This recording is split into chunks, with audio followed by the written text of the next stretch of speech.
Those of you who've been here in the morning sessions, I was not here in the morning sessions, but I know that they were great. And for those of you who are just joining us, welcome to Purdue University and the School of Languages and Cultures and our 13th annual graduate symposium. I had a joke about it snowing, but it stopped snowing, so we'll leave that alone. And I was going to mention the zombies and the aliens if you saw them playing, but I think they're in battle in other places. When I came in, they were right in front, and they had music going, had themes, and they were screaming, but they have stopped since then. So I was going to say, it was the perfect day to do one of two things. Either play zombies and aliens, or be here. And that you had made the right choice, but it doesn't work as well without the snow and the zombies in front. But imagine it and then laugh, okay? You've made the right choice, okay? I'd like to acknowledge our organizers because everything's been running very smoothly, and I'd like to thank both Sandra and Tato for allowing me to contribute in this small way. The second half of today's event starts with our keynote address of our next guest, and I've had the pleasure, I will have the pleasure to introduce him. Dr. Raúl Coronado is an associate professor of English with a joint appointment in Romance languages at the University of Chicago, where he specializes in Latina and Latino literary and cultural history from the colonial period to the early 20th century.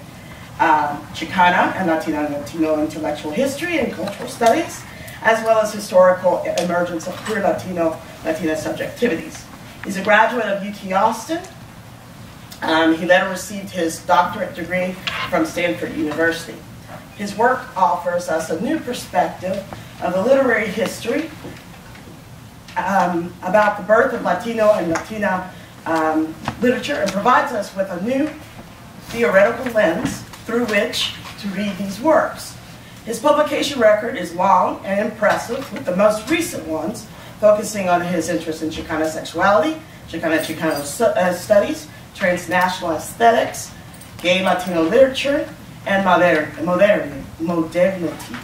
His book, A World Not to Come, A History of Latino Writing and Print Culture, is currently due out in May with Harvard University Press. You can buy one on Amazon.com. I checked today. You can pre-order it and they'll send it to you when it's ready, or you can buy one directly from Harvard University Press. Saw that today online. His is the first publication on Latino studies ever to be published with Harvard University Press. We are very fortunate to have such a scholar among us and to share his latest work. His presentation today is entitled Surrounding Oneself with the Beauty of Life, A History of Latino Writing, Search for Presence. Please join me in welcoming our guest, Dr. Raúl Coronado.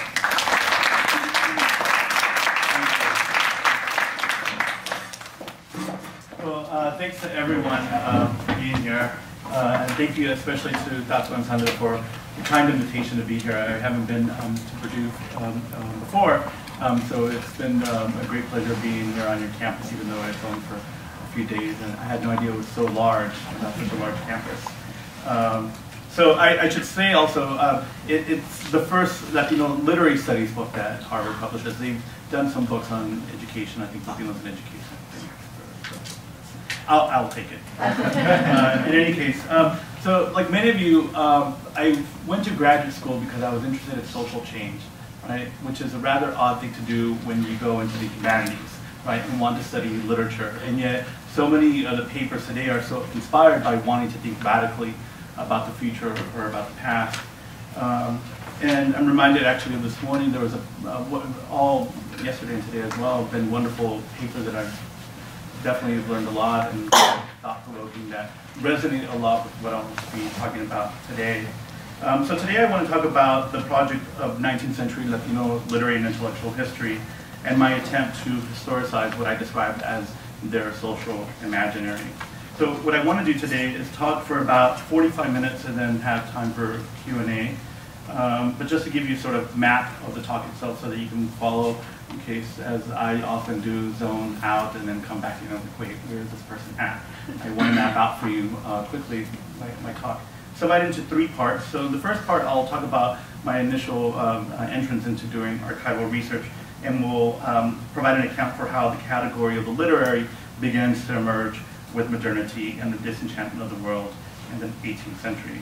And I want to relate that then to the history of Latin American and Latino writing. In the second part of my talk, I will turn to one specific example, the one that's mentioned in the program itself.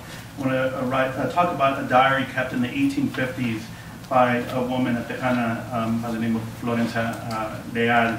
It's the earliest document that I've been able to find in my own archival research. 15 years of archival research focusing on Texas, trying to desperately find that 19th century novel that I never did find. On all these other documents, and this is the earliest document I've been able to find written by a woman. And then I'll conclude in the third part by reflecting on how this diary or notebook alters our understanding of 19th century Latino writing and their imaginary. So as a graduate student, as I said before, I was fascinated by the whole turn in the 1990s, or the use of the framework of post-colonialism for thinking about Latino studies. So much of contemporary Latino literary and cultural studies focuses on the framework or the language of coloniality or decolonization. And yet, one of the things that I became really concerned and then ultimately frustrated with is that while they use that language, they say nothing about the fact of how Latinos were colonized to begin with, or even how they went through those processes of the post-colonial. The argument would have been independence would have been the post-colonial moment, but they never did achieve any kind of independence. So I became fascinated with that question and wanting to understand and answer those theoretical questions of post-colonial theory as it applied to Latinos by turning not to theory so much, but to the materiality. I always say I'm a lowercase Marxist and want to know from the materiality, the foundation, and then build and theorize from the ground up. So I spent 3 years doing archival research as a grad student, and then after those 3 years I became incredibly depressed because I had not written a chapter and I had not found that elusive novel or collection of poetry, things that we would describe as literary plays, anything like that. And I had no idea what to do, and then I realized I looked into my office on campus and I saw all I have is this damn filing cabinet full of documents that I found, but no novels. And then I realized, wait a minute, so they weren't writing what I wanted them to write, but they wrote all of this. So I realized then that my question had to change. They weren't doing what I wanted them to do. I should be paying more attention to what they were writing and why they were writing in those kinds of genres. And so what I then, the genres that they wrote in were political manifestos, proclamations, petitions, tons of manuscripts sent from colonial Texas and Mexican era Texas back to various circuits of power. We're probably familiar with, most of us who work in Latin American studies, at least the figure of the letrado in the colonial period, as Angel Ramos, for example, as outlined so beautifully in The Lettered City. And so I became interested in wanting to understand the emergence of the literary. So we now know that the modern category, the literary in the Atlantic world, began to emerge or solidify, really consolidate in the 18th century.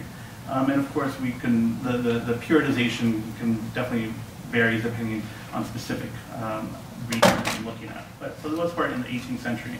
Prior to that period, the literary had been embedded in a far more expansive category of writing that included other genres that we don't consider as literary anymore. We can think, for example, of how Dante or Milton are also read as political philosophers and not just as authors of beautiful literary works.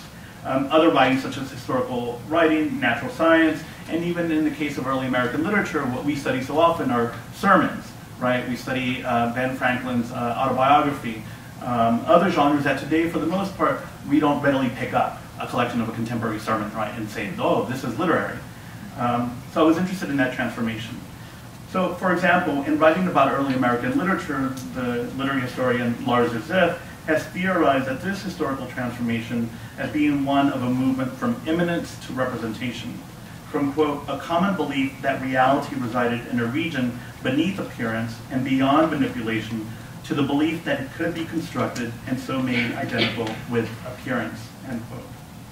According to Ziff, early Anglo-American writing through the late 18th century understood itself as being a transparent form of representation. And then earlier today there was a panel where someone was talking about the shift in classical episteme to one of representation.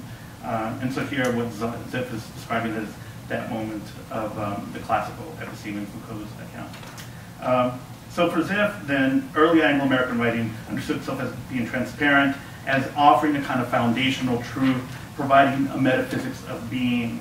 It provided access, quote, to the living presence of the Holy Spirit. But then he says that there are shifts in representation in the late 18th century. And he argues that we are now become products of language, that there is no fixed essence to who we are. What characterizes then this modern definition of literature is its search for what Jacques Derrida described as a metaphysics of presence.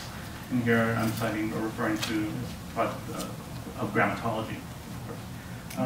Or also what Lars Rizet describes as a search for immanence, but with an abiding sense that that search itself is a representation, a self-reflexive attempt to arrive at foundational truth while simultaneously being aware that that truth is but a product of language that could be infinitely peeled back layer after layer. But embedded in this notion of the literary was writing as a search for immanence and belonging, for what I said before as what Derrida described as a yearning for metaphysics of presence. Writing increasingly becomes a means of approximating a sense of the divine, rather than merely reflecting God's fixed meaning, that is, that moment in the classical episteme where language was transparent and literally reflected what we saw out in the world. Language comes to be seen as a self-reflexive, flexible tool of understanding our cosmos. Lars Rizet claims a shift occurred at the end of the 18th century, one where representation became the dominant mode of understanding the relationship one had with writing in which one used language to construct one's reality. This shift from eminence to representation, from the idea that one spoke or wrote from an immutable fixed sense of self, to one where there is no assumed real self that is being represented, provided some of the ideological infrastructure that would allow novel and fiction to flourish. What Ziff is describing is what sociologists have also described as a disenchantment of the world. The world was no longer seen as a received order, something that God had created, a world that was immutable, one that we merely inhabited. Now, in a disenchanted world, humans come to see the world not as a received order, but as a produced order. Our modern world is one that we actively create, that we imagine and can alter using our words and actions. So for Latinos, including Latin Americans, and so in my work when I use the term Latino, I'm interested in the history of how Spanish Americans who live in the US in the 19th century undergo that process that we're familiar with called racialization and colonization that then convert them to Latinos, right? So Latinos, then the difference between Latinos and Latin Americans is having experienced that process of racialization, and not at the individual level, but much more sense of the communal level within the US. So for Latinos, including, and I'm also aware that using the term Latinos to talk about the 19th century is an anachronistic term, even as Latin American itself would be an anachronistic term. It's not something that early 19th century Spanish Americans would have used to describe themselves. Right? So it will always be used in scare quotes here. Latinos, that is. So for Latinos, the modern world came crashing in upon them in 1808. In May of that year, Napoleon Bonaparte invaded Spain and deposed the Spanish king. Overnight, the Hispanic world, which was comprised of the Spanish Peninsula, the Spanish Americas, and the Philippines, was transformed forever. Throughout the Hispanic world, Spaniards, Spanish Americans, and Filipinos, including those living in what is today the United States, sought ways to buttress transcendental truth. If an unquestioned Catholicism and monarchical rule had been the basis for organizing society for well over 300 years, what would replace authority in the absence of the king and possibly God? This question is what I argue is what most of 19th century Latino writing grapples with. 19th century Latinos write so that they can imagine new worlds that would replace monarchical rule and construct a new source of metaphysical authority, ontological authority.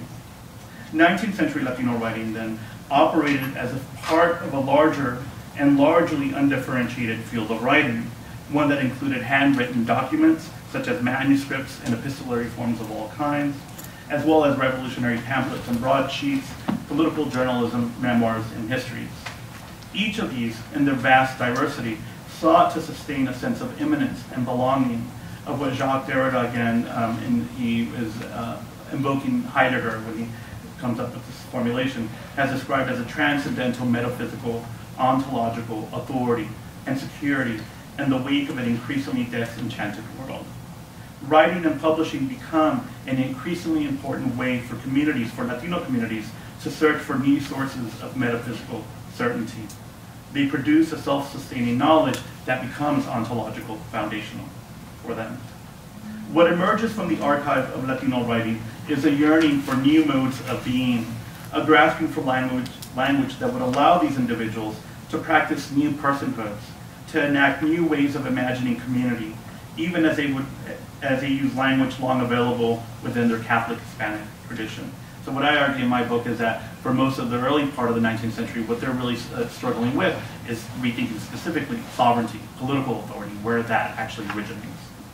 What we find in the 19th century Latino archive is not a wholesale contestation of US imperialism as contemporary Latino literary critics would have us believe, right? That 19th century Latino writing has to engage with the question of colonialism, and actually that's what I had actually began my research with that assumption.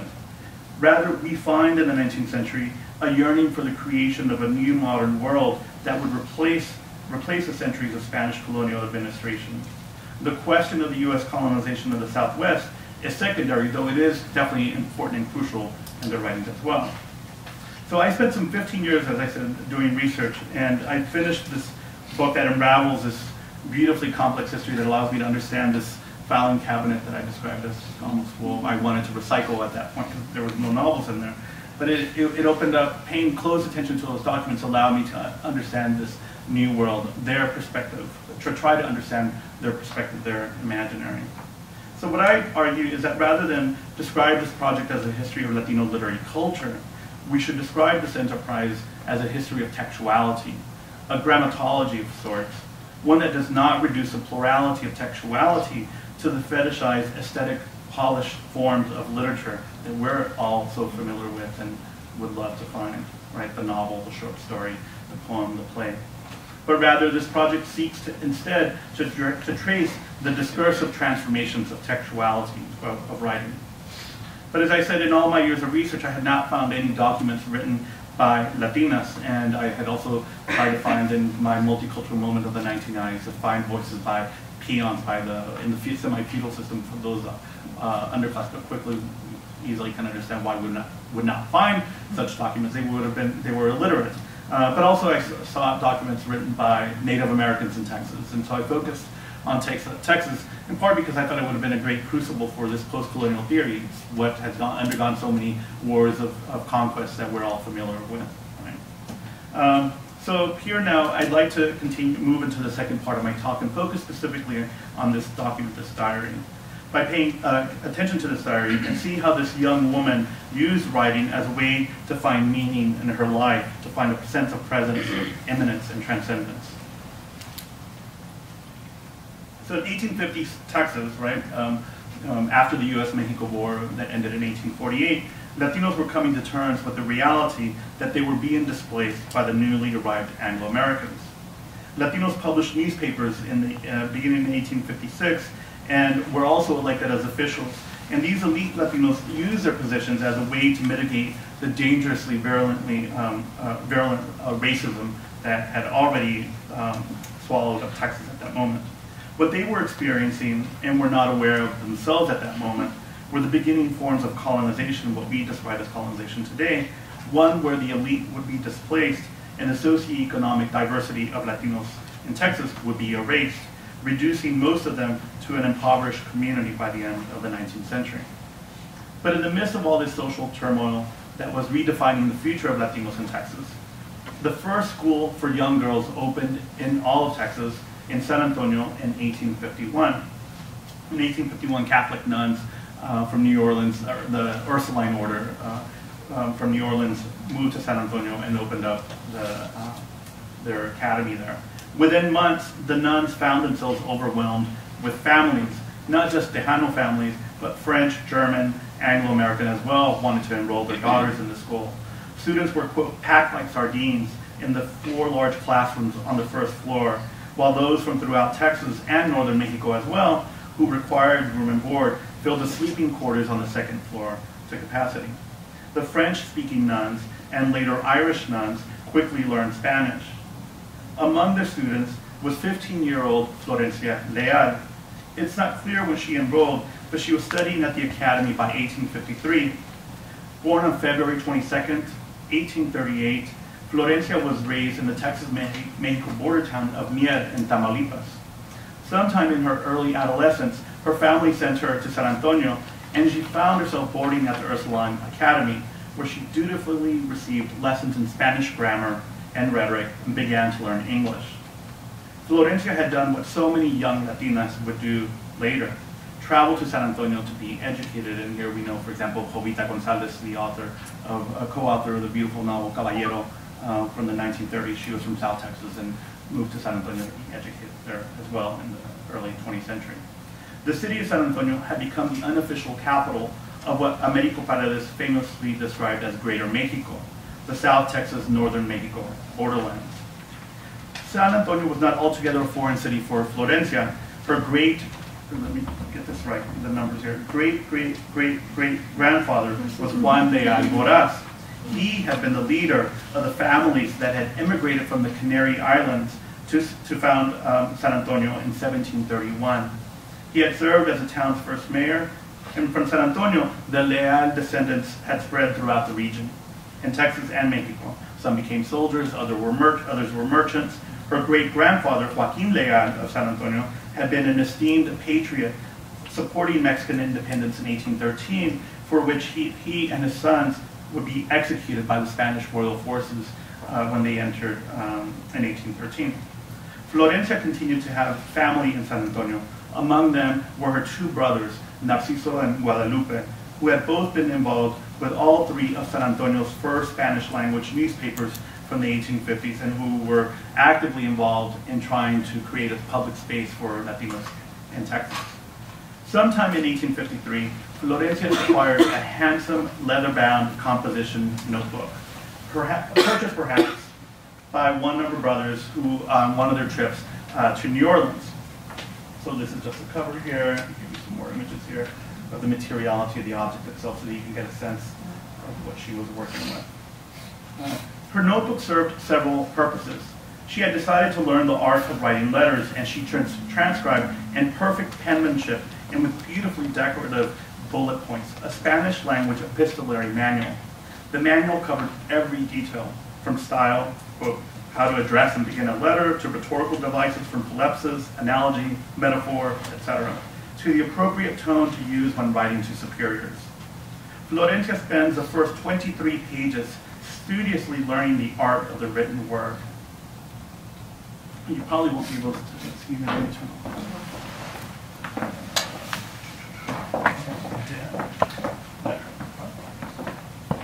Yeah, I studied the whole system during lunch. Quote, el estilo es la manera de pintar sus pensamientos. And here, it's somewhere in the middle, you won't be able to see it from where you're sitting. El estilo es la manera de pintar sus pensamientos y sus sentimientos con palabras pronunciadas o escritas que son como los colores del estilo. Style is a manner by which one paints one's thoughts and feelings with spoken or written words, which are like the colors of style, end quote. Her manual describes three styles, of which the sublime, for example, quote, pinta los grandes pensamientos y los sentimientos elevados de una manera noble, paints grand thoughts and elevated feelings in a noble manner, end quote. She will put these to test. Later, she will diagram in her sentences, her sentences by writing the sentence one word at a time here at on the left margin, down the left side of the page, and defining the grammatical function of each word to its immediate right. The diagramming lesson concludes, quote, con saber analizar todas estas palabras, se pueden analizar todas las demás. By knowing how to analyze all of these words, one can then analyze all the rest, end quote. But in learning how to express herself through language by studying epistolary styles and grammar, she too comes to use language to paint her thoughts and feelings. She is able to use these skills in order to structure and analyze her interiority through language. Her journal, through her writing, her sketches, as we'll see in a little bit, comes to be one of the ways that Florencia begins to unfold her subjectivity. Having meticulously transcribed the manual, she then spent the summers of 1853 and 1854 putting those epistolary lessons to test, filling over 13 pages with letters. These were letters that she transcribed in her notebook, and wouldn't imagine that she then copied them and sent them off to her friends and family members. She first wrote drafts, painstakingly following the style manual's rules on proper address and etiquette. She set out to write letters to her girlfriends, family members, and teachers who lived in New Orleans, and Mier, and elsewhere in Texas and Mexico. And on one occasion, she wrote from New Orleans herself. The notebook itself is a testament to the flourishing of Florencia's subjectivity, and the epistolary manual becomes a model for styling her sense of self. The first letters that she includes in her notebook are no more than a page long, and they are short, bland, formulaic greetings. And she acknowledges as much, writing that, quote, "El fin de la primera carta que hice en el convento de las Ursulinas no tiene fin ni principio." The goal of the first letter I wrote at the Ursuline convent had neither end nor purpose, end quote. But she increasingly moves beyond the banal as she paints herself, her desires, with words and images. Quote, "Querida amiga," she writes at the age of 16 on June 5th, 1854, "Querida amiga, estoy sentida con usted porque no más a mi hermana le escribe. Dearest friend, I am upset with you because you only write to my sister," end quote. She had already written to her younger sister that she had been, quote, "un poco triste de ver que no he tenido ninguna nuevas de ti." That I'm a little sad because I haven't received any news from you, end quote. She becomes increasingly self-reflexive in her letters, able to ponder in writing the significance of her feelings. The letters become genuinely moving and reveal a young woman's, a 16-year-old's, aspirations and longing for intimate friendships with friends and family. As she writes to friends and teachers, she often feels a need to apologize for what she felt was her poorly written prose. But after a dozen or so letters, she becomes occupied with her school lessons once again. She stops drafting letters and spends the next 30 pages of the notebook carefully studying and transcribing the formal rules of Spanish grammar, organizing the pages into neat columns. And then there is another shift. Her writing begins to expand beyond the epistolary and grammatical lessons to engage with the poetic and with aesthetics. It is also her first attempt to practice the English that she was learning at the Ursuline Academy. On a new page, hopefully you can make out some of this maybe. Is that out of focus? No? Okay. On a new page, she begins, San Antonio, Texas, 19 de 1854, Mayo. All in the morning early, with heart and hand, I'll be thee stand for, and she cuts off there, for there. And then she writes, switches back to Spanish. No escribo más inglés porque soy muy mala escritora de él. I won't write more English because I'm a bad writer of it. End quote. Florencia had started to transcribe an old Scottish song, love song, perhaps shared with her by some of the recently arrived Irish Ursuline nuns. But she doubts her bilingual skills. Indeed, she would write to her teacher, Sister Josefa, quote, "Yo quiero aprender esas lenguas tan difíciles. I want to learn those difficult languages." But she grew increasingly frustrated. Quote, "Me enojo todos los días con los que las inventaron. I get angry every day with those who invented them," end quote, and asked again for advice on how best to study these languages. For the moment, however, Florencia instead resorted to practicing her signature, the first time that she does so in her notebook. And this is at the bottom of the page of the poetry. Right? So you just see there already just the power there, her expressive sense of self there. She signs her name twice in elegant script. Surrounding each signature are a series of continuous S-like flourishes that serve to buoy her names. The flourishes envelop each of her names. The flourishes envelop each of her names and come to appear like clouds, soft and gentle. Her previous signatures at the end of the letters had included short curlicues at the end of her last name, but now both of her signatures are surrounded by innumerable flourishes. From here on out, the flourishes appear increasingly and with greater creative intensity throughout the entire journal. They are used as dramatic decorative section breaks and graphic touches in the margins, peppered transitions. The first letters of paragraphs, too, become artful and more calligraphic, amplified with cushiony spirals and thick downstrokes. Unlike the immaculately copied epistolary lessons at the beginning of the journal, the transcribed grammar lessons had now expanded to incorporate Florencia's expressiveness. Weaving in and out between the words, Florencia integrated her aesthetic sensibilities. The grammar lessons continue for 30 pages, and as they do, the flourishes become even more elaborate. Finally, script gives way to sketches. Her imagination takes her away from the grammar lessons and the desire to cultivate her friendships with others through letters. The lessons and letters end after 100 pages, sometime around August 1854. She then fills more than 10 pages with gorgeous images of interlaced hearts, one blue, the other red, and two-dimensional drawings of bird cages, of roses, and homes surrounded by trees and brush. The flourishes too evolve and become almost like a tornado, an inverted triangle comprised of striated lines surrounded by smaller curlicues centered on a page. The attention to detail is impressive. Then she begins to paste striking, decorative embossed foil onto the pages. The first is of a reposing matron in a bucolic setting with a staff in hand. The second is of what appears to be a gentleman in Scottish or Irish dress, and both are framed in delicately decorated borders. It's as if Florencia seeks to surround herself with all that is beautiful. Several months before writing gave way to sketching, in May 1854, at the age of 16, Florencia had written to the Mother Superior asking for advice on her keen desire to join the convent and become a nun.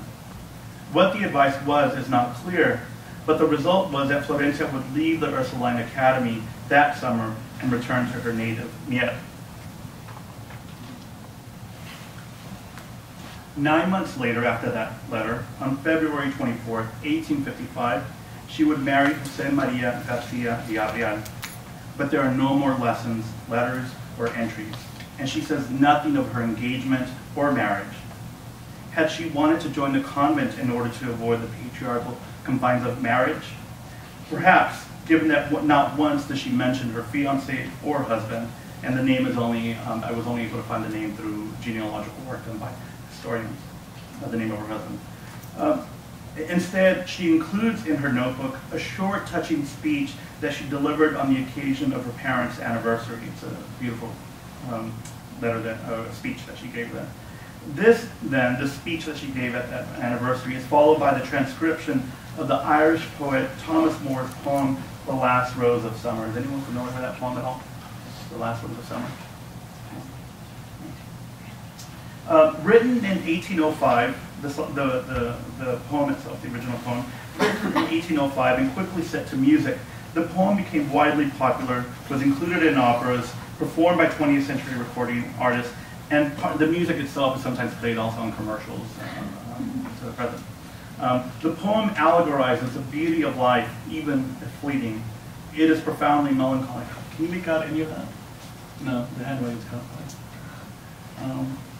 Observing a rose bush, the speaker of the poem laments at the solitary remains of a single, though still fragrant and blooming rose. The speaker is looking at this rose bush, and there's only one remaining rose. She has been left alone. The rose has been left alone among the rest of the wilted flowers, their petals covering the ground beneath. Thus, the poem speaker cuts the last remaining rose from the bush and scatters its petals to lie intermingled among her dead companions. The narrator, too, contemplates her own demise. Quote, "So soon may I follow when friendships decay, when true hearts lie withered and fond ones are flown. Oh, who would inhabit this bleak world alone?" End quote. But more than melancholic, the poem also embraces the sublimity of intimacy. Life, the poem suggests, is not about possessing cherished objects, retaining youthful innocence, or cultivating an autonomous sense of self that is embodied by that single rose. The rose, after all, had been, quote, left blooming alone, all her lovely companions faded and gone, end quote. Rather, the poem intimates that, like the rose, life emerges only through sociality, through a sense of interconnectivity, as a rose did among her companions. The mysticism of the social, and this is a concept that I developed in my book, that is that returning to Catholic political philosophy of the 16th and 17th centuries, looking at specifically at the Jesuit philosopher Francisco Suarez, who develops the concept of the corpus mysticum, the mystical community, which is key to Catholic thought, but is also part of political philosophy. The mysticism of the social, of recognition by others who can, quote, reflect back, and here quoting the poem, reflect back her blushes, or give sigh for sigh, end quote, is what can approximate those fleeting moments of transcendence, equanimity, and the divine. In a sense, the divine is no longer solely seen as an external force operating on the masses. It emerges instead in the interstitial tissue of being. Thus, quite appropriately, Florencia also surrounds herself with the beauty of life. Some 10 months after her marriage, at the age of 17, Florencia returned to her notebook and began the last remaining entries.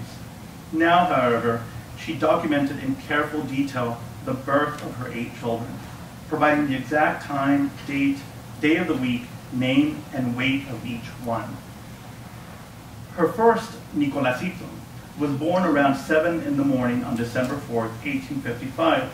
Over the next 12 years, she would return to her journal and note the birth of each child, concluding with her 8th.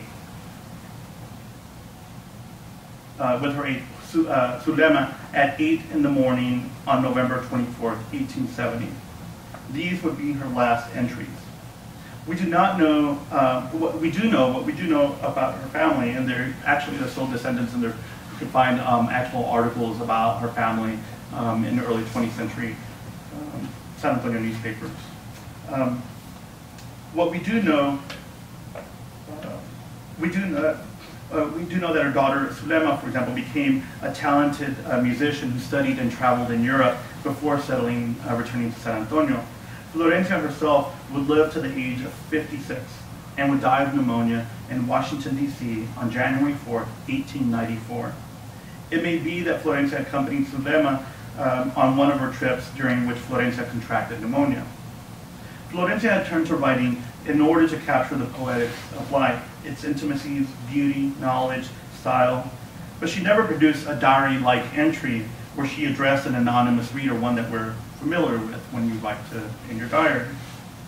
But combine the letters,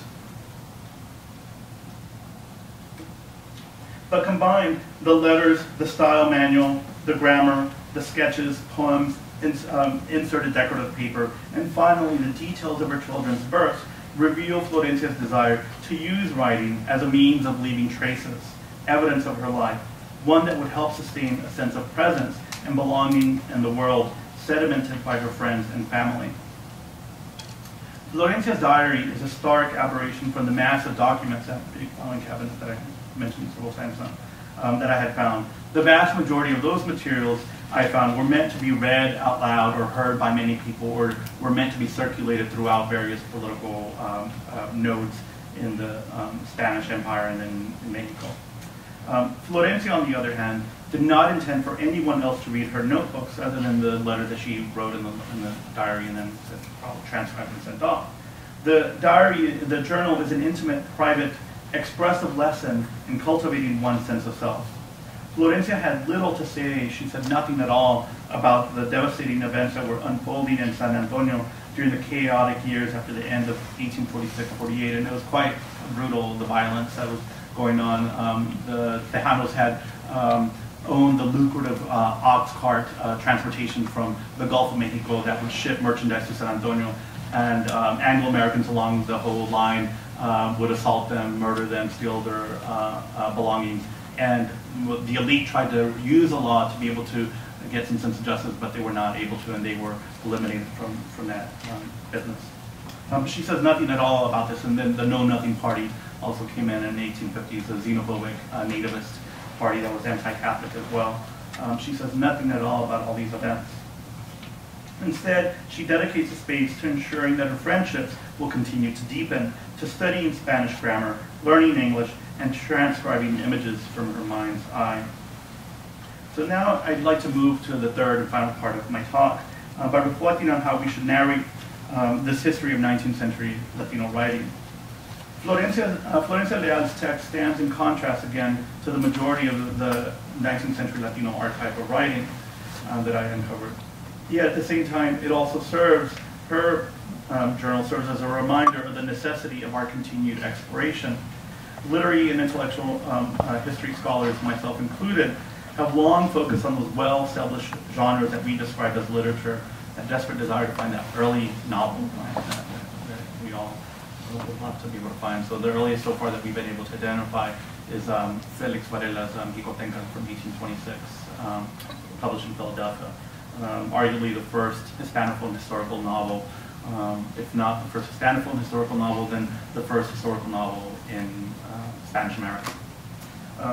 But if literary history has fetishized these final forms, it has done so at the expense of a vast archive of writing that preceded, surrounded, and continues to surround the development of these genres.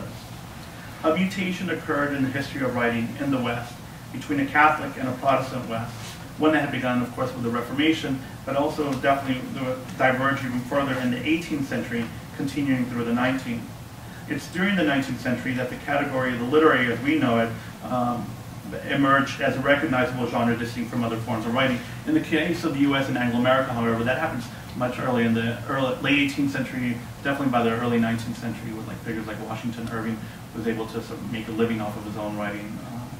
One of the first to be able to do something like that. It doesn't happen in Latin America until the late 19th century. Julio Ramos has, in his beautiful book, Divergent Modernity, argues that it's through the figure of Jose Marti where that figure of literature as an autonomous form of writing really does consolidate, and that's not until the late 19th century. But embedded in this notion of the literary was writing as a search for immanence and belonging, for what Derrida described as a yearning for metaphysical presence. Writing increasingly becomes a means of approximating a sense of the divine, but rather than merely reflecting God's fixed meaning, language comes to be seen as a self-reflexive, flexible tool of understanding, much as Florencia's grammar book has suggested. Learn to analyze these words, and all the rest will be easily understood. These shifts in the making of a modern, disenchanted world become increasingly palpable after Mexican independence in 1821, and started, of course, in 1808 with the deposing of the Spanish king, continued with the struggles of independence until 1821 for Mexico. 19th century Latino writing, I argue, seeks above all to reconfigure political morality in a disenchanted world, so we can then understand better Maria Amparo Ruiz of Burton's novels from the late 19th century, Squadron at Dawn, and Who Would Have Thought It. There are these amazing passages that go on and engage with British moral philosophy, but very few people know what to do with those sections and focus on the plot itself. But that text, her novels themselves, are eclectic. They are also political philosophy, moral philosophy.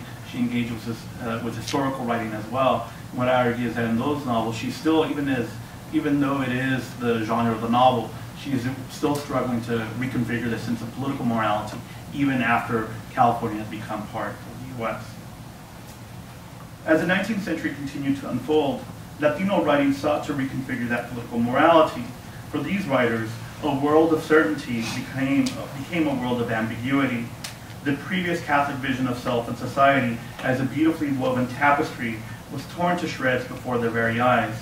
And these writers slowly became aware that even those shreds that remained would have to be redesigned in order to remain integral to the now dominant liberal capitalist world of the United States. In the sovereign space that had once been dominated by God and King, humans will now use their own words as the foundation of a new world. Latino writing would continue to flourish in a variety of genres through the Latino novel, though the Latino novel and fiction in general does not begin to flourish until, I would argue, the early 20th century, notwithstanding Ruiz Burton's novels from the late 19th century. Not to say that it would be there's a fixed date, but it definitely is also comparable to what happens in Spanish America at the end of the 19th century, early 20th. It is in this sense, then, that we would be better served to focus on the development of Latino writing and the search for immanence, even as writing splintered, leading to new genres, new sources of authority that could both supplant the previous epistemes, even while producing the ontological resources that would construct that which we hold so dearly today, that is a search for the modern autonomous self. In the end, for my project, I give up on the tired debate on whether colonialism was an appropriate model for Latino history. What was more important for me was to understand the world of 19th century Latinos, those Spanish Americans who would experience the process of conquest, colonization, and racialization, and thus become Latinos. By returning to the moment before the U.S. annexation, however, of what is now the U.S. Southwest, my goal has been to understand the world of 19th century Latinos on their own terms, prior to their being colonized, rather than begin with the responses of 19th century Latinos to their being colonized, that is after the Texas Revolution in '36 and the U.S. Mexican War. I found it imperative to unravel their worldviews, to appreciate the language and conceptual models they use to describe themselves and their world. Only after unearthing this discursive world, I argue, can we better appreciate the complex ways in which they responded to the historical processes of colonialism. But we should also remember the gendered racial class dynamics that I referred to earlier of the Latino and Latin American archive. So much of what was stored so carefully were documents produced by elite men. The diary, for example, this diary by Oneself, I did not find it in an archive. It was actually acquired by a librarian at the Benson Latin American Library Collection at UT Austin through a private seller. And it's not quite clear where he found it himself. In this regard, Florentalea's notebook should serve as a precaution. Though her writing is an exception, it also serves to remind us that the official archives housed in libraries, even if long ignored, also need to be read against the grain. Any kind of written text produced by those ostensibly outside the workings of political power that I referred to before, women, peons in the feudal system, indigenous peoples, were usually of no consequence to those who produced and organized archives. Their text may continue to exist in private collections, kept perhaps as family heirlooms. It has been, in part, the literary categories or genres that made it difficult to historicize 19th century Latino writing and almost made me throw away that whole filing cabinet of documents. Rather than only search for the final form of a novel, for example, it would serve Latino literary and intellectual history better to historicize the development of writing as a whole. We should hold at bay traditional categories of literary history in order to delve deeply into what and why 19th century Latinos wrote. Quote, quoting Walter Benjamin, "To historians who wish to relive an era, they should blot out everything they know about the later course of history." End quote. That is, rather than focus on the end form, how a 19th century text relates to the Latino novel, for example, Benjamin's method requires instead a deliberate, profoundly patient attention to the details within a piece of writing in order to understand the world experienced and written about by the author of the text. If we're successful, such patient attention becomes an act of recognition, at once aesthetic and spiritual. It is an act of recognizing another person's vision of his or her world and the manner in which another has sought to achieve that most basic sense of transcendence, that attempt of belonging and making meaning. For Benjamin, quote, "It is a process of empathy whose origin is the indolence of the heart, acedia, which despairs of grasping and holding a genuine historical image as it flares up briefly," end quote. The sense of recognition for Benjamin is also a sense of loss, an impossible melancholic desire to grasp those fleeting moments of the past. My goal, however, has been to interpret these moments of loss as moments of possibility. By paying close attention to the language used in these texts, we're able to flesh out more fully the imaginary of these authors. By historicizing their imaginary, then, we are able to expand our own today by exposing ourselves to alternative models of being and belonging. If we blot out our own knowledge of the events that unfolded after these authors wrote, our own biases of the way history looks today, then we can acknowledge in these texts a string of alternate realities as disappointing as they are beautiful. They become, in the words of David Eng and David Kazanjian, quote, "sites for memory and history, for the rewriting of the past as well as a reimagining of the future," end quote. Rather than an unbroken genealogy of Latino writing, what emerges from the diversity of this archive is a history of false starts, of dreams that fail to cohere because of the history of conquest and colonialism. These are precisely the remnants of the past that our typical study of history seems destined to forget. if history is by default written by the victors, these remnants are the visions of those who, in their own universe, may once have been elite, but theirs too, like those they had once dominated, became the visions of the voiceless. The social imaginary that these 19th century Latinos sought to produce never came to fruition.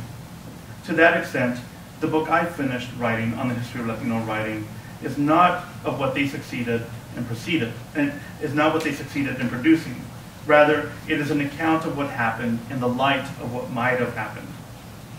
They may have failed to cohere, but their discursive residues have continued to unfold underneath the dominant social formations of the last 2 centuries.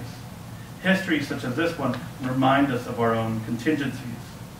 The failures of these becomings remind us of the tenuousness of our own desires to flourish as well. They may also serve as ways to chip away at those entities that structure our lives, to see how xenophobic nationalisms, paralyzing racisms, and suffocating gender constructions may, indeed will, cede ground to other imaginaries. That is, narrative histories work not unlike other forms of cultural production, the avant-garde poem or the brilliant filmmaker, for example. Histories can enrich our own imaginaries by reintroducing concepts that had been discarded, or perhaps more accurately, existed only liminally, and recognizing those paths which seemed like eternities for those authors in the moment, and which now seem fleeting, nearly irrelevant, all too easily forgotten. We too may learn new, more capacious ways of empathizing and thinking of our present. Thank you.